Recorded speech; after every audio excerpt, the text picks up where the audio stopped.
काली, तारा, छिन्नमस्ता, भुवनेश्वरी, 10 महाविद्याएं, भैरव, हनुमान और सैकड़ों देवी और देवता हैं। अब या तो आप उनको एक एक करके सिद्ध करते रहिए, क्रांग क्रांग क्रिंग क्रिंग, काली के हूं फट करते रहिए बैठे बैठे। एक तो तरीका ये हुआ, भुवनेश्वरी ब्राह्म रीम गुरु। और यदि वे सारी सिद्धियां गुरु में निहित हैं और गुरु शक्तिमान है और गुरु इतना क्षमतावान है कि वे सभी शक्तियां और वे महाविद्याएं उनके सामने नृत्य करती रहती हैं, तो एक गुरु को सिद्ध करने से भी वे सभी सिद्धियां अपने आप प्राप्त हो जाएंगी। क्यों? जो गुरु के पास वो अपने आप प्राप्त हो जाए।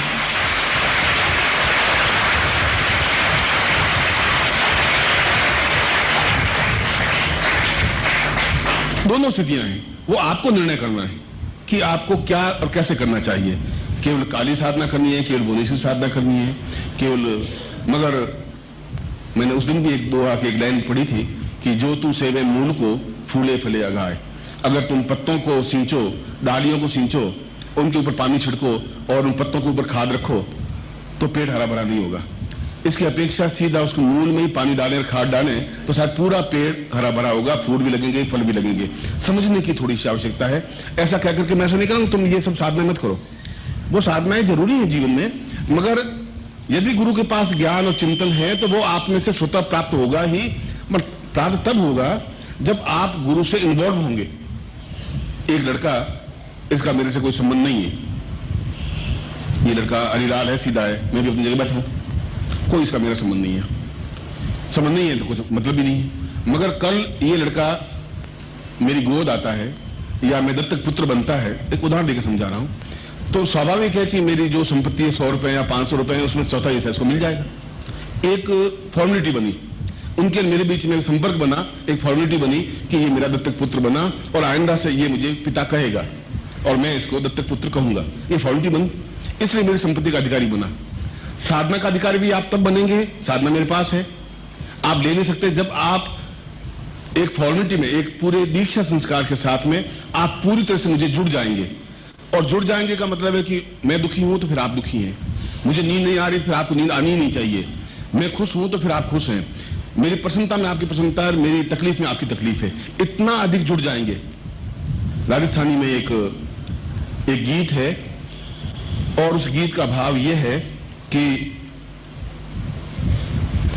मेरा पति 5000 किलोमीटर दूर बैठा है, पर आज वो मुझे याद कर रहा है, इसलिए मुझे हिचकी आ रही है।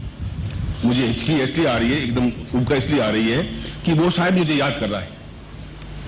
इतना लंबा चौड़ा संपर्क, मैं जोधपुर में हूं, तुम मुंबई में हो और मुझे बुखार आ रहा है, तुम बेचैन हो जाओ, मगर तुम्हें कुछ अच्छा नहीं लगे, खाना पीना अच्छा नहीं लगे, तो समझ लीजिए कि आपका मेरा संबंध बना, तो संपर्क बना। और एहसास होना ही चाहिए कि आज 23 तारीख को शाम को मेरा बहुत बेचैन रहा, जरूर गुरु जी को कोई तकलीफ है, या गुरु जी प्रसन्न है, या गुरु जी को सुख है, या गुरु जी को दुख। ऐसा एहसास होना चाहिए। यह एहसास है तब आपका मेरा संबंध है।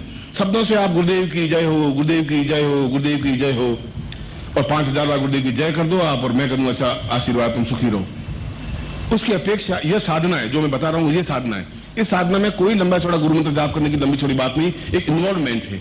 जैसा एक प्रेमी और प्रेमिका के बीच इन्वॉल्वमेंट होता है, जैसा पति पत्नी के बीच इन्वॉल्वमेंट है, जैसा गुरु और शिष्य के बीच इन्वॉल्वमेंट होता है, जैसा मछली और पानी के साथ इन्वॉल्वमेंट होता है। आप मछली को पानी से निकाल के देख लीजिए, आधे सेकंड बाद मछली मर जाएगी, रहेगी नहीं जिंदा, क्योंकि उसके साथ उसका पूरा संबंध है, एक क्षण भी उसके बिना नहीं रह सकती। एक चकवा और चकवी दोनों हैं, आप चकवे को पिंजरे में बंद कर दीजिए, चकवी अपना चौंच तोड़ करके गर्दन मरोड़ करके मर देगी, रहेगी नहीं, 2 मिनट बाद खत्म हो जाएगी, नहीं जिंदा रहेगी वो। ये अटैचमेंट है। और एक्सपेरिमेंट ये है कि उस चकवे को और चकवी को आप 2 मील दूरी पर रख दीजिए, 2 मील दूर उस चकवे को आप पिंजरे में बंद कर दीजिए और पिन चुभोइए, चकवी वहां मर जाएगी। 2 मील दूर जहां आपस में कोई संबंध नहीं है, वे तो पशु हैं और हम तो मनुष्य हैं। उनमें अगर इतना इफेक्ट अटैचमेंट है और हम में नहीं है, तो हम पशुओं से इतने ऊंचे नहीं है जितना उनमें है, जितना मछली में है, पक्षियों में है, जितना पशुओं में है उतना हमें नहीं है। यह अटैचमेंट एक गुरु साधना है। यह अटैचमेंट उस मूल को सींचने की क्रिया है। जो मैं कहा जे तू सेवे मूल को फूले फले अगाए का मतलब यह नहीं कि आप आए, पानी लाया और पानी डाल दिया, लो गुरु जी ये मूल आपने कहा था सींचना, लो सींच लिया आपका, ऐसा नहीं हो सकता। सींचने का मतलब है तुम्हारे मेरे प्राणों में जुड़ने की क्रिया बननी चाहिए। और अगर मेरे पांव दर्द कर रहे हैं और उसमें आप गुलाब जामुन की थाली लाए, गुरु जी आप खाइए, तो भाई मेरे पांव दर्द करे, थका थकाया हूं। बाकी से मैं गुलाब जामुन खाया था, वो तो खा लिए, मेरा आप क्यों नहीं खाएंगे? मैं कोई मरा हूं? ये बेकार, ये खाइए। उस समय मुझे आपको गुलाब जामुन की जरूरत नहीं है, उसमें पांव दबाने की जरूरत है। जो उनको जरूरत हो वह शिष्यत्व है। और ऐसा करके मैं आपको नहीं कह रहा हूं कि आप मेरे पांव दबाएं या मेरी सेवा करें, या मैं तो गुरु शिष्य का संबंध क्या होते हैं उनकी चर्चा